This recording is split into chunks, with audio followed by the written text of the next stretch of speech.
زمونږ ځینې سادهګان وایي د حرم کې ما سره یو راغی، هغه وایي دا حرم چې لندن کې وی نو مزې وي. ما ولې وی لندن کې خو ډېر ښه حالات دي.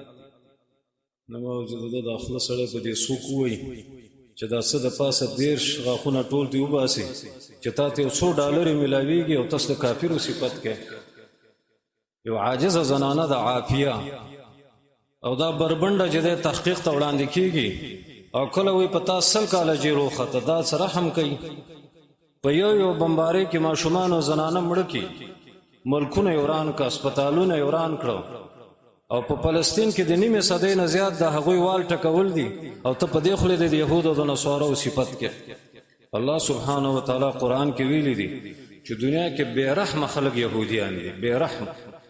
الله ویلي دي ثم قست قلوبكم من بعد ذلك. الله تعالی يهوديانو ته اے يهوديانو د کمرو نم تاسو زړونه سخت. او سورته المائده کې الله وی چې يهود ناجایز وکړه زړه مې ولا سخت. فبما نقضهم لعناهم وجعلنا قلوبهم قاسيه.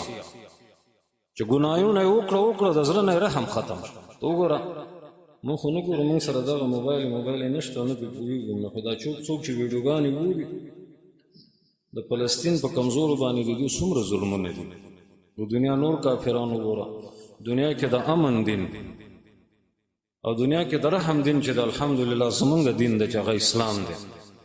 الله دې د اسلام د دې نعمت موږ له شکر توفیق راکړي چې دا موږ څومره په خسته مذهب کې پیدا شوو. الحمدلله